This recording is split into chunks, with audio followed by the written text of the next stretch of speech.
Boa noite, Espaço Jovem.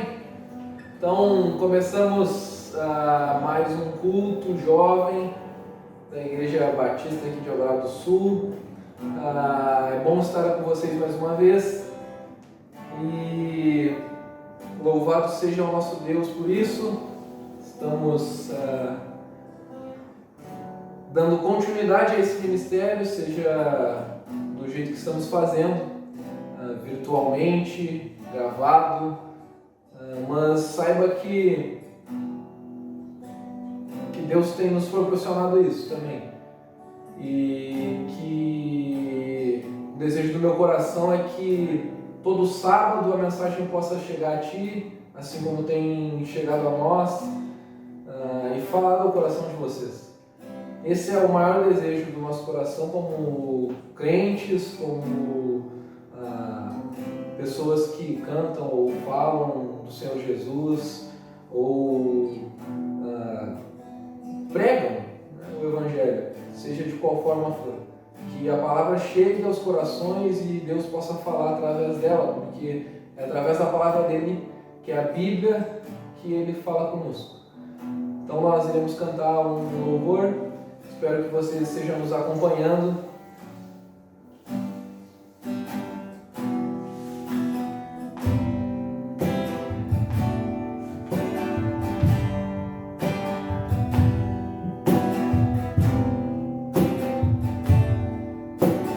Todas as provas que eu já passei, é bem difícil, Senhor, a gente às vezes ouvir acusações do vil tentador. Lembranças do passado vêm e querem me fazer parar, ou mesmo palavras de alguém que não quer na gente acreditar. Quase parando, sem força e vigor, a gente lê a palavra, encontra bastante poder para vencer e continuar a jornada, e ver que o passado ficou para trás, pois Cristo na cruz tudo já venceu. Sabe que dele não lembra mais, eu canto pra glória de Deus. Nenhuma condenação há para quem está em ti, cuja vida coberta está pelo sangue que desceu na cruz. É certo que provas virão, investidas do vil tentador, mas nenhuma condenação há para quem está em ti, querido Senhor.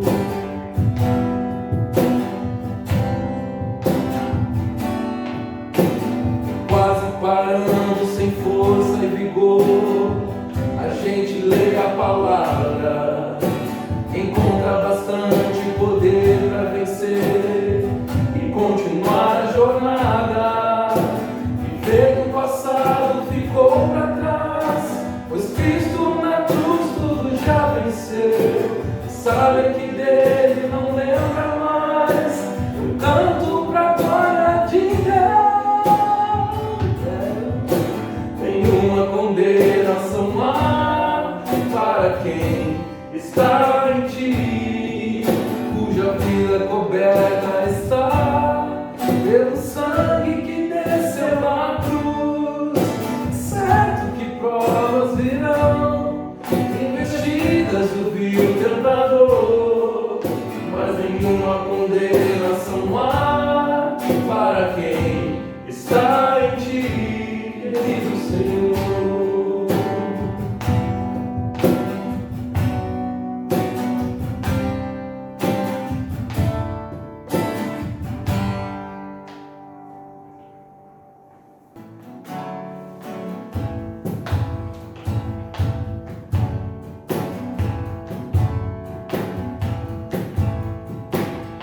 Nossas forças virão se renovar se esperarmos no Senhor, esperarmos no Senhor. As nossas forças virão se renovar se esperarmos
esperarmos no Senhor, ó Deus, Tu és a força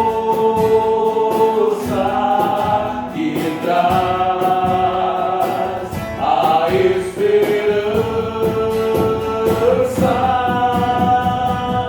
pois só Tu és o eterno Deus, Tu és o eterno Deus, que nunca irá deixar teus filhos. Tu és o nosso defensor, o Deus consolador,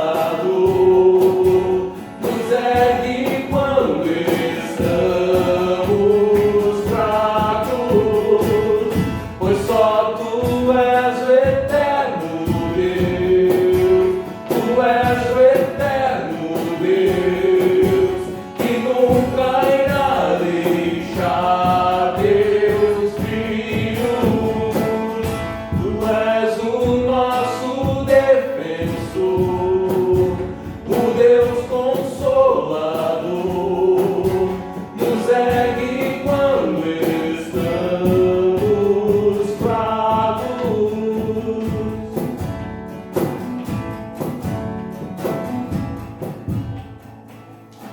Amém, Senhor, que assim como cantamos, possamos a cada dia lembrar disso, que é o Senhor quem nos mantém fortes quando estamos fracos, ó Deus, porque as forças que temos, elas vêm de Ti, ó Deus.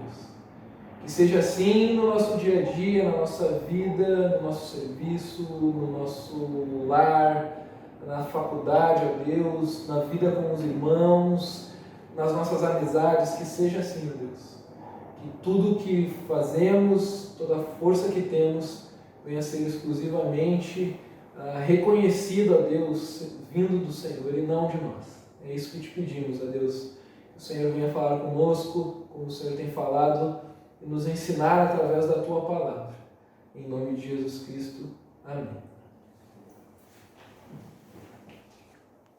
Mais uma vez, boa noite, pessoal. Então, nós iremos dar início a outro momento do nosso culto, que você deve estar familiarizado já, onde estudamos a palavra de Deus e aonde tiramos ensinamentos dela para a nossa conduta, para aqueles estágios que passamos. Todos nós passamos por estágios nessa caminhada que um dia iniciamos com Cristo, pela misericórdia dele. E se você ainda que nos ouve pensa, mas qual caminhada você está falando? Porque eu não iniciei uma caminhada ainda com Cristo. Saiba que a nossa oração e a esperança nossa é que você inicie. Que você inicie essa caminhada para conhecer o teu Salvador, aquele que pode te dar a vida eterna. E eu gostaria de pensar com vocês essa noite sobre referências, algumas referências, ou pessoas que você enxerga e você tira ensinamentos delas. Nestes momentos atípicos, onde vivemos dias que gerações atrás não viveram outras épocas, mas não essa, onde se isolamos, muitos do seu serviço, dos familiares mesmo, muitos também se isolaram e ficaram somente únicos mesmo, só eles, porque foram contaminados com a doença, então não queriam contaminar a sua família, aonde muitos faleceram, aonde muitos se curaram. Vivemos tempos difíceis e continuamos ainda nesse tempo, ainda não passou. Mas sabemos que o nosso Deus, o Deus a quem servimos, o Deus que criou você, me criou o universo, criou todas as coisas, tem domínio sobre tudo. Então muitas vezes não entendemos, pode ser que nem entenderemos na frente, mas saiba que Deus tem o domínio sobre todas as coisas. Sobre a minha vida, sobre a sua vida, sobre uma pandemia, sobre o desemprego, sobre o emprego novo, Deus tem o domínio sobre todas as coisas e Ele é soberano. Mas eu gostaria de pensar sobre referências com vocês, no sentido de alguma pessoa que você enxerga e você tira coisas boas daquela pessoa. Mas também nós não olhamos às vezes para o outro lado, mas nós também tiramos referências e aprendemos com pessoas e tiramos coisas ruins. Nós sempre falamos, olha, eu aprendi com o fulano uma coisa boa, e citamos a coisa boa. Porque o ruim às vezes nós não queremos olhar, mas automaticamente quando convivemos com alguém, seja no serviço, ou seja na escola, hoje é diferente, escola ou faculdade está diferente, mas pense no antes, onde as pessoas se encontravam e iam estudar, né? Seja na família, seja no casamento, nós tiramos ensinamentos bons e ruins. E eu gostaria de ver com vocês sobre uma figura bíblica. Nossa palavra de Deus ela é repleta de figuras bíblicas, umas boas, outras ruins, outras mais ou menos, e nós acabamos se identificando sempre com as figuras que estão lá em cima, tirando o próprio Deus que é Jesus. Mas nos identificamos com Abraão, daí nos identificamos com Moisés, e aí vai indo. E daí nós nos identificamos com Paulo, o maior apóstolo, Paulo, o maior evangelista, o maior fundador de igreja. E daí nós não nos identificamos com Judas, mas Judas está ali. Daí nós não nos identificamos com Sansão, ou metade da sua vida, vamos dizer assim. O tempo que ele matava todo mundo, nós nos identificamos. O tempo que ele era forte, mais forte do que todos, nós nos identificamos com ele. Mas o tempo que ele se prostituía, nós não queremos nos identificar com isso. Mas essas figuras existem. E eu gostaria de ver com vocês sobre um rei que está em Daniel. Vamos abrir o livro de Daniel, capítulo 5, e nós vamos ver sobre o rei Nabucodonosor. É uma figura que você já deve ter ouvido falar, já deve ter lido quando folheou, quando passou por esse livro de Daniel, ou ouvido de alguém.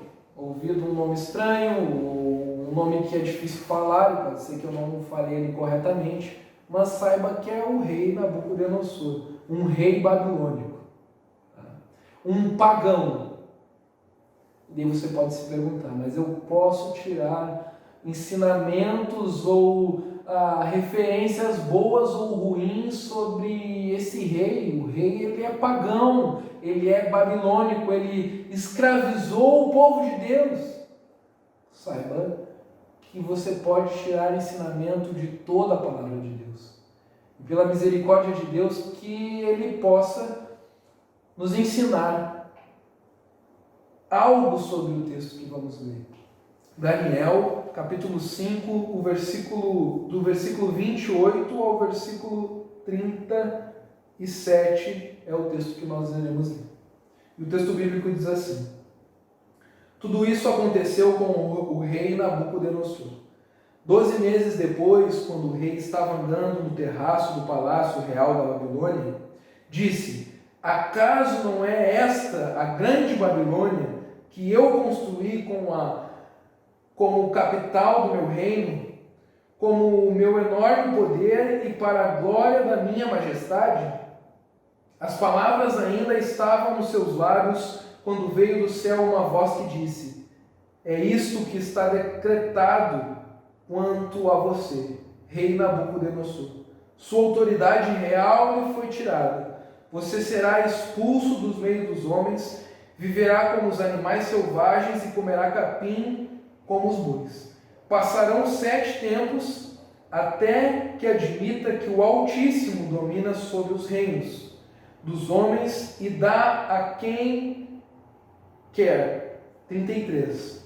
A sentença sobre Nabucodonosor cumpriu-se imediatamente. Ele foi expulso do meio dos homens e passou a comer capim como os bois. Seu corpo molhou-se com o orvalho do céu, até que os seus cabelos e pelos cresceram como as penas da águia, e as suas unhas como as garras das aves. Ao fim daquele período, eu, Nabucodonosor, levantei os olhos ao céu e percebi que o meu entendimento tinha voltado. Então louvei o Altíssimo, honrei e glorifiquei aquele que vive para sempre. O seu domínio é um domínio eterno, o seu reino dura de geração em geração. Todos os povos da terra são como nada diante dele. E ele age como lhe agrada, com os exércitos do céu e com os habitantes da terra. Ninguém é capaz de resistir à sua mão ou dizer-lhe: o que fizeste? Naquele momento voltou meu entendimento e eu recuperei a honra, a majestade e a glória do meu reino. Meus conselheiros e os nobres me procuraram, meu trono me foi restaurado e minha grandeza veio a ser ainda maior.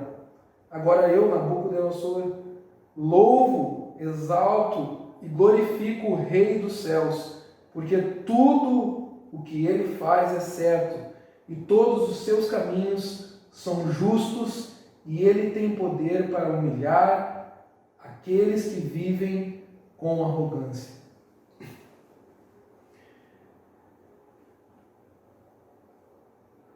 Uma pergunta que eu fiz para mim e que me faço todos os dias praticamente. É uma avaliação quando olho como estou vivendo e o que vem se passado, qual o período da minha vida que eu estou. E eu me pergunto como eu tenho reagido com o estado que eu estou. Como eu tenho reagido com os problemas que vêm, ou como eu tenho reagido quando os problemas nem estão aparecendo. Como eu reajo, como eu lido com a situação de um recém-casamento. Você recém se casou e é um estágio novo da sua vida. Você antes era solteiro, namorou, noivou, casou e agora virá um estágio novo. E essa é uma pergunta que eu me faço vez após vez. Como eu reajo ao período que eu tenho profissionalmente na empresa que eu sou colaborador? Quando eu entrei, eu reagia de uma forma. Hoje, depois de anos, eu reajo de outra forma. E isso, como você está vivendo o momento? Pode ser que, com tudo isso que está acontecendo, isolamento social, enfim, pandemia, doença, vírus, morte, pessoas sendo hospitalizadas, pessoas se recuperando, pode ser que alguns de nós parou e refletiu mais sobre a sua vida. Mas por outro lado, pode ser que alguns de nós tocou a vida mais rápida ainda, sem pensar no momento da sua vida, o que está vivendo ou o que está se passando.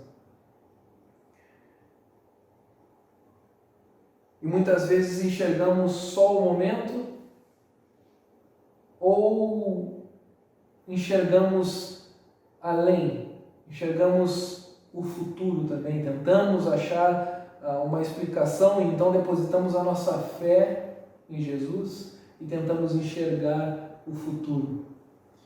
Depositamos as nossas forças nele, que tem o domínio sobre tudo.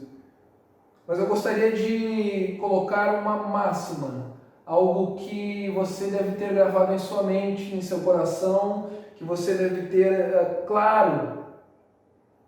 Saiba que Deus, o Deus a quem servimos, Ele é absoluto, Ele é soberano. Independente do momento que você está passando, Deus é soberano, Ele tem o domínio sobre todas as coisas. Nós precisamos acreditar e crer na soberania de Deus. E sobre o texto que nós lemos, sobre a situação que o rei, então Nabucodonosor, fala. É uma interpretação de um sonho que ele teve, na verdade é o cumprimento de um sonho que ele teve no capítulo anterior.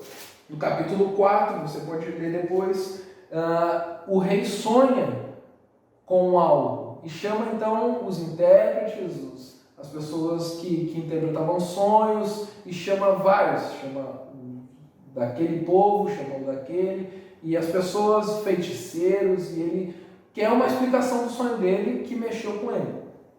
As pessoas não conseguem interpretar, e aí vem Daniel, que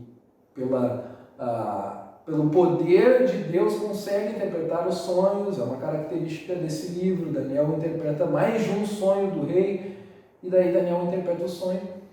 E no capítulo que nós lemos, capítulo 4, lá no versículo 28, ele então cumpre o sonho se cumpre na vida dele. Eu gostaria de tirar alguns ensinamentos desse texto, e o primeiro ensinamento que eu gostaria de ver com vocês é que todos nós, homens ou mulheres, crianças, velhos, adultos, jovens, adolescentes, todos nós, homens ou mulheres, seres humanos que habitam aqui nessa terra, queremos glória, controle ou reconhecimento para nós. No versículo 30 que nós lemos, Nabucodonosor ele expressa algo.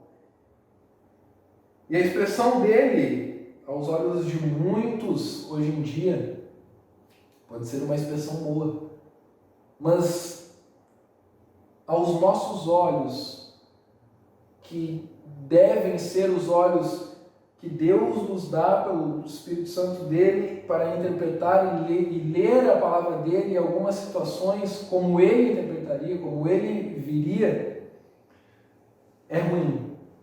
Então Nabucodonosor fala: acaso não é esta grande Babilônia que eu construí, como capital do meu reino, com o meu enorme poder e para a glória da minha majestade?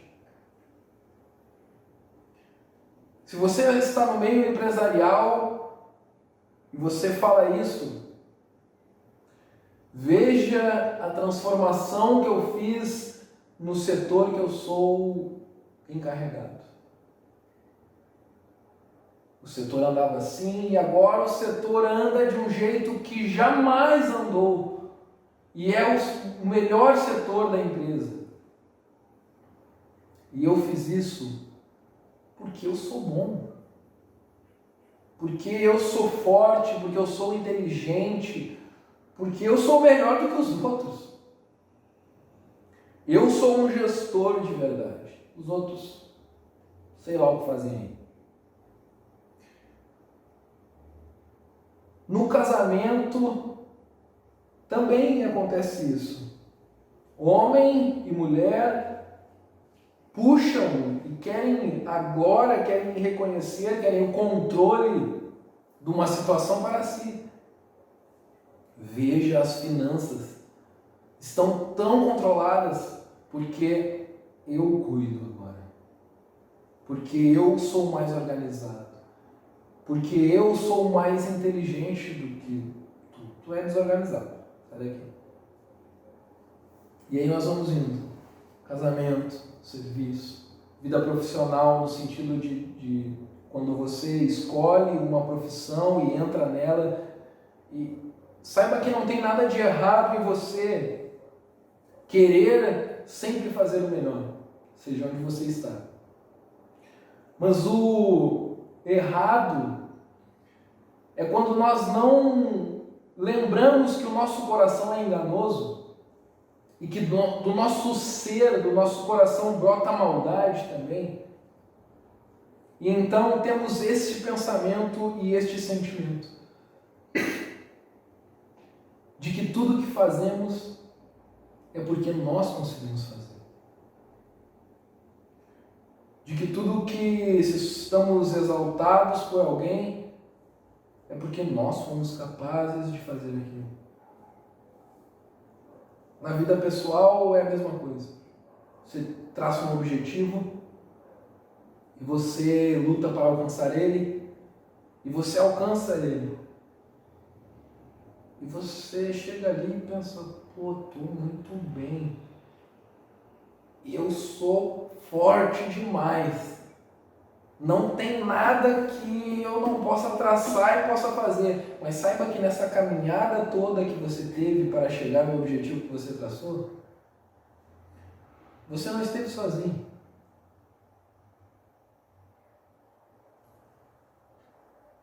Segundo ensinamento que eu gostaria de ver com vocês é que Deus tem o controle sobre qualquer estágio da sua vida.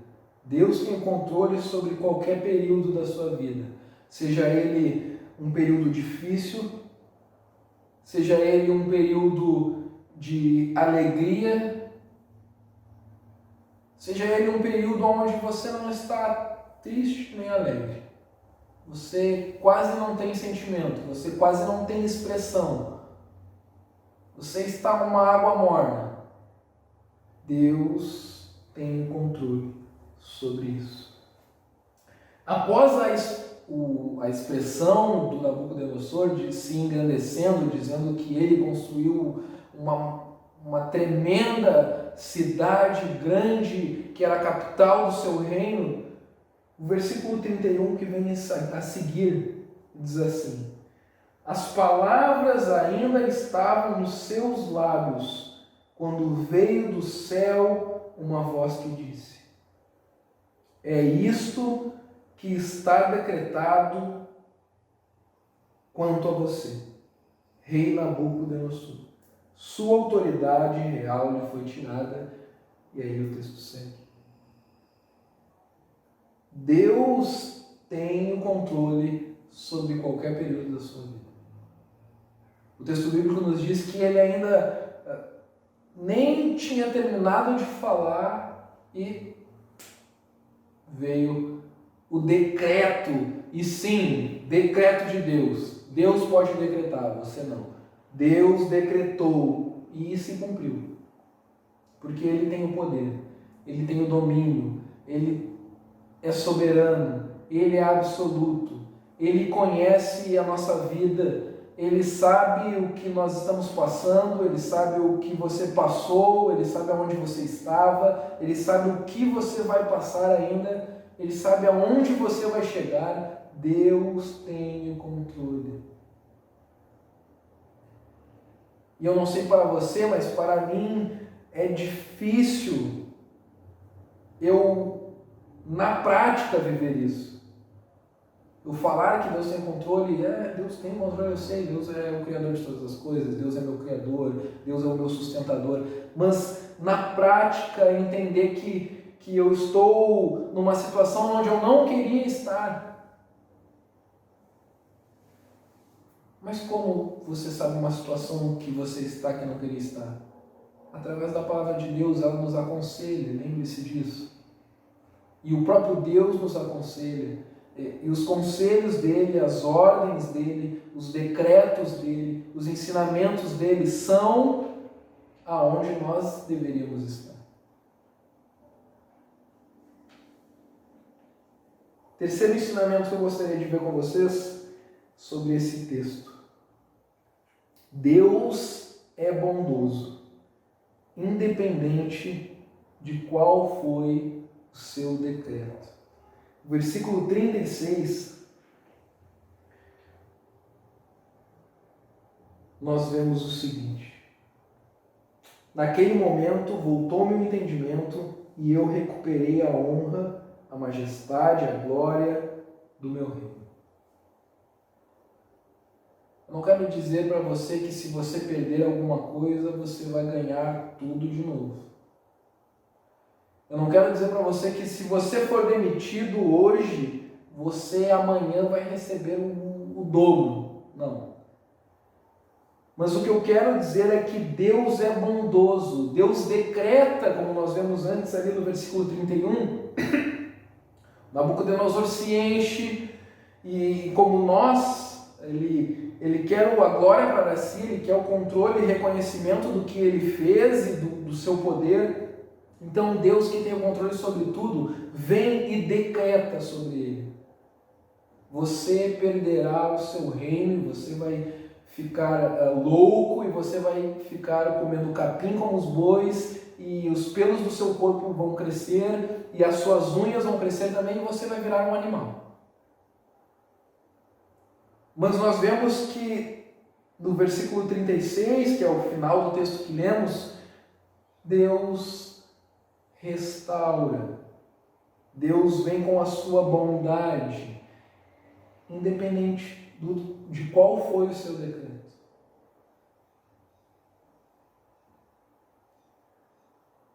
Saiba que Deus é bondoso.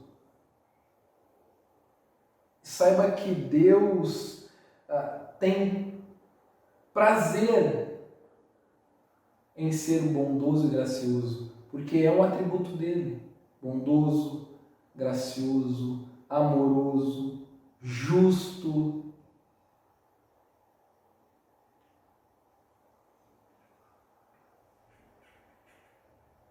Quarto ensinamento que o texto nos dá, eu gostaria de ver com vocês, é que alguns homens reconhecem que Deus é eterno, que Deus é Pai, que Deus é Salvador, que Deus é gracioso e que Deus é presente. Alguns homens reconhecem isso.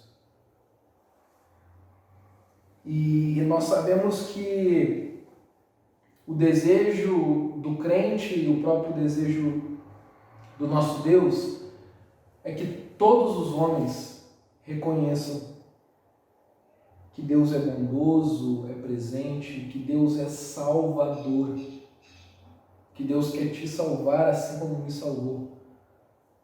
Mas nós sabemos que nem todos os homens reconhecerão isso. Mas nós vemos que esse rei pagão, que era cheio de si, que recebeu um decreto da parte de Deus e que viveu num estado de um animal, Deus então veio com bondade sobre ele e ele reconheceu que Deus era bondoso, que Deus tinha domínio sobre todos os reinos, que Deus colocava quem Ele queria e tirava quem Ele queria a hora que Ele quisesse. Um dos anseios do meu coração tem sido reconhecer que Deus está presente em todos os minutos da minha vida.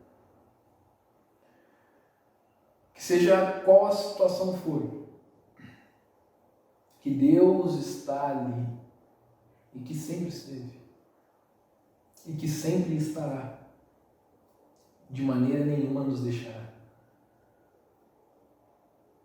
A minha oração é que você que nos ouve de alguma forma possa reconhecer que Deus é Salvador.